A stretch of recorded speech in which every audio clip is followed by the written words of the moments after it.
Welcome to part 3 of Kamen Rider Games. If you haven't seen parts 1 and 2 yet, click on the annotations to see them. The annotations are also at the end of the video, and the links are in the description as well. In this part, I'm going to take a look at 9 different Kamen Rider games for the original PlayStation, 5 fighting games, and 4 miscellaneous games. The first one I'm going to take a look at is simply called Kamen Rider, and it's based on the 1971 series of the same name. This game is just your average 3D fighter, but with Kamen Rider characters. In fact, there's not that many characters to choose from. Only 9. Ichigo, Nigo, and 7 shocker monsters of the week. That's it. And the gameplay is just a series of one-on-one fights with all the characters in the game. You've got your basic punches, kicks, and grapples, and honestly, it's not that fun. For one thing, the moves they do aren't anything special. I mean, sure, you can perform the Rider kick and the Rider punch and stuff like that, but they look so generic in this game, it almost looks like a regular flying kick or a regular flying punch. As for the modes and features in this game, there isn't a whole lot. You've got modes like survival mode and fighting a bunch of grunts, but they don't add any replay value.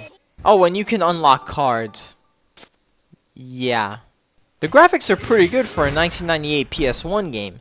Sure, the characters are kinda blocky for the most part, but they closely resemble their TV show counterparts. All in all, Kamen Rider for the PS1 is a fighting game that gets boring after a while. Even if you're a die-hard fan, you won't have too much fun with it. Fortunately, the next one is a big improvement, and that is Kamen Rider V3, which is based on the 1973 series of the same name. This game takes its predecessor and makes it better in many ways. For one thing, there's a larger selection of characters.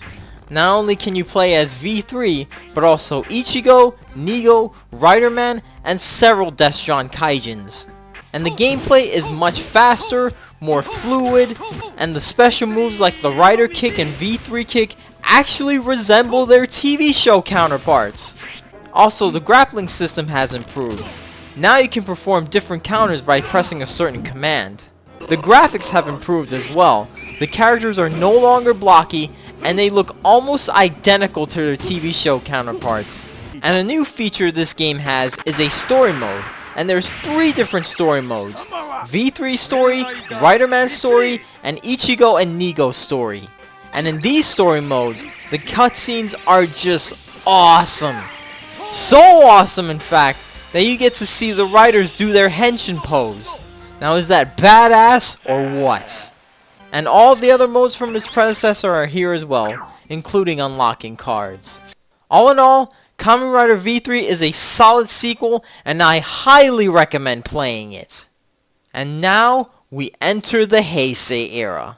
This was when Kamen Rider departed from the days of cyborg mutants and terrorist organizations, and the series evolved into a more sophisticated direction. In the Heisei era, the Kamen Rider series began to have more complex storylines and a larger quantity in riders and forms, probably because Toei wanted to sell more merchandise. And the very first installment in the Heisei era was Kamen Rider Kuuga. And like the Showa riders before him, Kamen Rider Kuuga, along with all the other Heisei riders to come, would all get games of their own. Sadly, the game's story mode doesn't have cutscenes like in V3. Instead, it's just a series of missions where you defeat a bunch of Guranji monsters in one-on-one battles. And in each level, Kuuga gains a new form such as Dragon form, Pegasus form, and Titan form. This game has 15 characters to choose from: Kuuga, all of his forms, and 10 Guranji monsters. The gameplay is just as good as the one seen in V3, even though they got rid of the grappling system. You can perform special attacks like Kuuga's Mighty Rider kick and many more. And once again, you can unlock cards in this game. You know what? Since every Kamen Rider fighting game on the PS1 has this feature, I'm not going to mention this again because I don't want to sound redundant. All in all, another great Kamen Rider fighting game. Not as good as V3, but definitely worth picking up if you're a die-hard fan. Next up is Kamen Rider Agito, based on the 2001 series of the same name.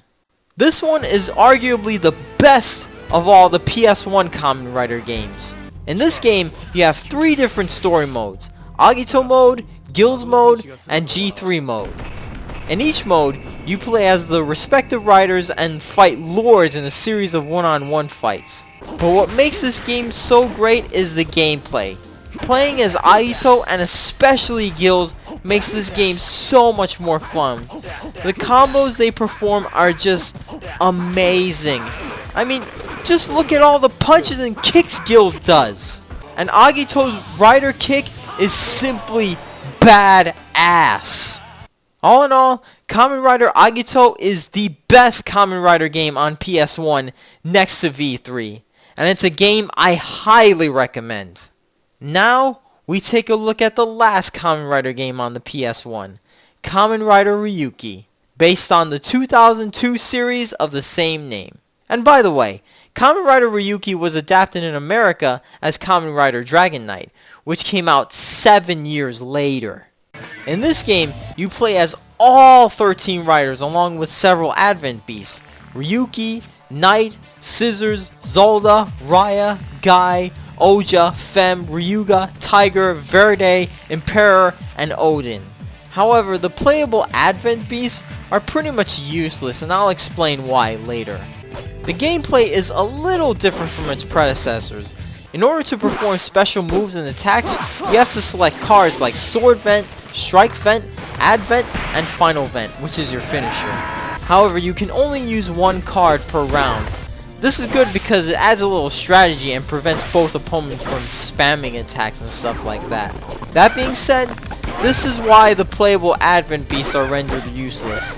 None of them use cards, so in other words, they don't have any special attacks or final vents. All they have is very basic punches, kicks, and grapples, which make the characters very boring to play as. And the game story mode is fairly short.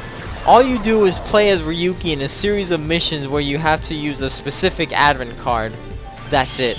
Also, they added a playable joke character, Kamen Rider Ryuki's blank form. And he is just as useless as the advent beast.